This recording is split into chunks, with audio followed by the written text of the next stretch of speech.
Today I'm taking you to Galle, on the south coast of Sri Lanka. Or Galle, as some prefer to pronounce it. It is a beautiful area with a very well preserved colonial fort.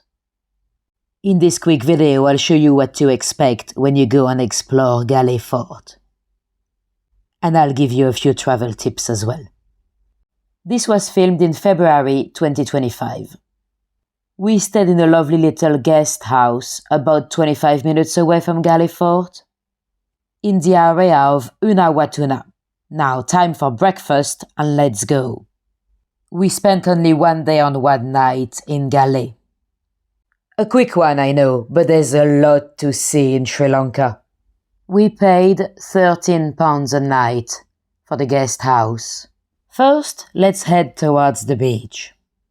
Surprisingly, this area was full of Russian people. There are a lot of Russians here running businesses. They're renting the place and then they run the operations. So you'll see some signs or even some menus in Russian. A couple of shopkeepers even addressed me in Russian at first. According to one of our tuk-tuk drivers, there's even a Russian mafia selling drugs and illegally imported cigarettes in the area. We even met a few local boys that spoke Russian. It is very handy in the tourism industry here. There's a big school of languages in Kandy, apparently. I love their sign, no danger. There's always a danger, isn't there? Anyone could trip and fall. So this is the way to go to Jungle Beach. Oh, a little friend. On the way down before to cross the jungle, let's have an interesting juice. That's a Kerala juice. Oh, here there is a danger. Careful with your selfies.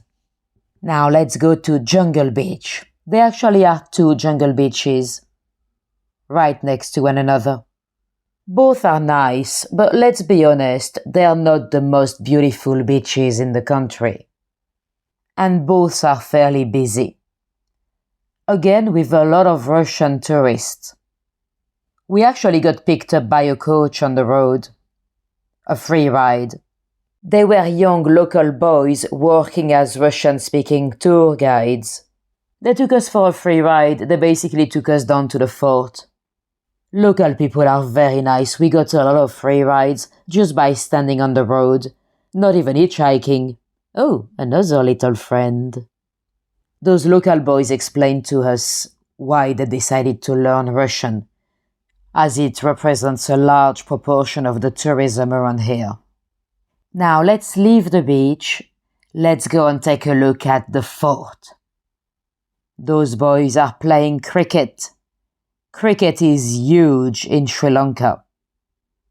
Actually, as we got to the fort, there's a huge national cricket ground right outside of the fort, and there was a lot of commotion on the street.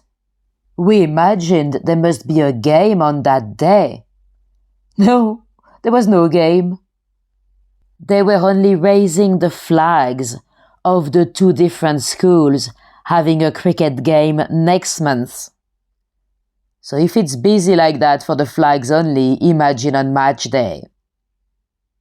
There are a lot of buses that would take you to Galle Fort, but of course you can also take a tuk-tuk. Now the name Galle, some of you might pronounce it Galle, but local people definitely say Galle, because the bus driver would be calling people and he'll be shouting, Galle, Galle, Galle, Galle, Galle, Galle. This is the area of the bus station here.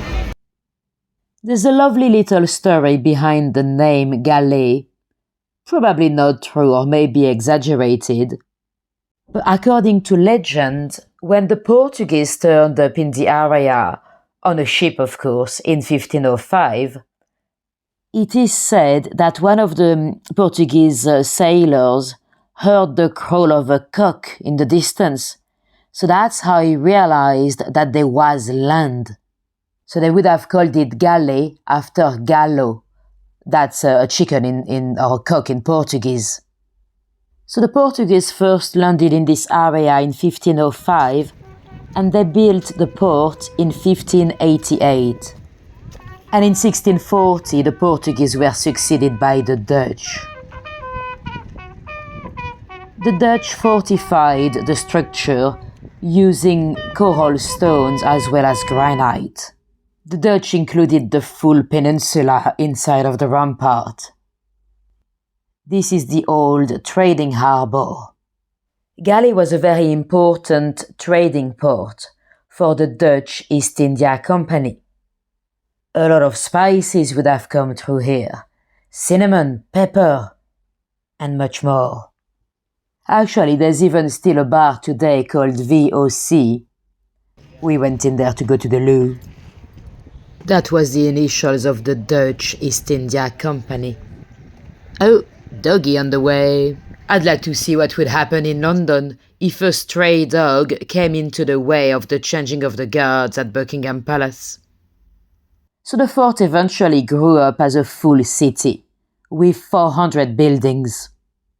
Those very important fort walls also saved quite a few lives in 2004 when there was a terrible tsunami in this area. If you want to hear a bit more about that tsunami, check out my next video. Here is a little 3D map of the area. So you had public administration buildings as well as warehouses and residential. And 14 defensive bastions at strategic points. The oldest library in Sri Lanka is also here. They actually have a literature festival in Galle.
Now, the fort also has a lot of defensive cannons, with a royal cipher, but I can't really decipher the cipher.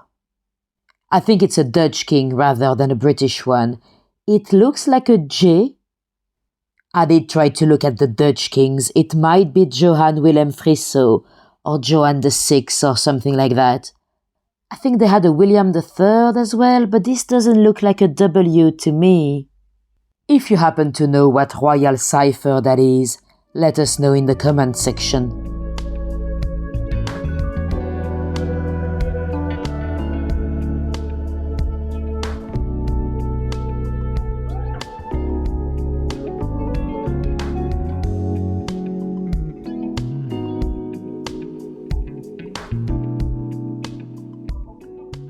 In 1988, it was listed as a World UNESCO Heritage Site.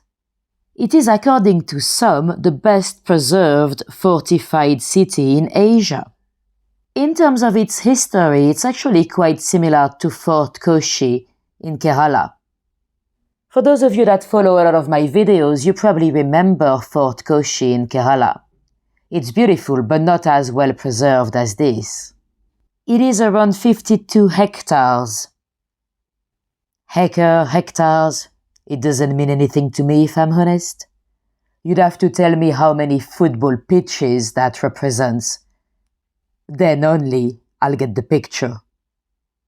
Now, the native kings and the Brits tried several times to capture the fort. And eventually in 1802 it was ceded to the Brits. It is the Brits that built the first lighthouse in 1848, just hundreds meters away from the one that we see today. This one, I think it's 1938. There used to be underground tunnels for soldiers between the bastions.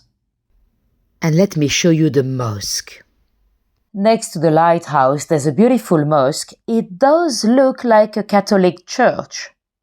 I wouldn't even have noticed it was a mosque if it wasn't for the writing in Arabic at the top. It looks almost like a Catholic Baroque-style church. It dates back to 1904. It is called Miran Mosque.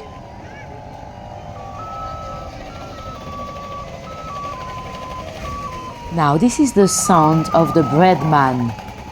When you hear that little tune, it's because the baker is coming on his tuk-tuk. I suppose it is quite similar to the ice cream vans in the UK. They have a little tune they play when they come by your house. Here is the lighthouse with its dramatic sky. It had been raining on and off that afternoon, so the sunset was particularly beautiful with the heavy clouds. Now there's one part of the fort I haven't seen. I think it's called the Black Fort. It is ticketed, and that would have been too late at this time to visit. I think it's a former prison. I believe there's a little museum as well we haven't been. And also, if you are into diving, I think they do those diving sessions to go and see a Dutch ship that was wrecked underwater. Another little friend. Hello.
Now I found another little hidden gem. I was casually looking at this golden elephant when look at the post box in the background. Now let's get the torch out and look at the royal cipher. That one is a very fancy calligraphy, but I think it might be George V. That's Queen Elizabeth II's granddad. For those of you that followed my other videos in Sri Lanka, we found a few George VI, but George V, that's my first one. Anyway, time to jump on a bus again. Sometimes those buses, they look a bit like party buses. I have to take the music down for those videos because of copyright reasons, but sometimes it's quite loud music. Next destination, Hikkaduwa. That's where we'll talk about the tsunami. I hope you enjoyed that little video. And here is the last little post box before we go that we spotted from the bus. If you are planning a trip and have any questions, feel free to pop them in the comment section below. And if you happen to be a local and have any suggestions for future travelers, of course pop them down the comments as well. Bye!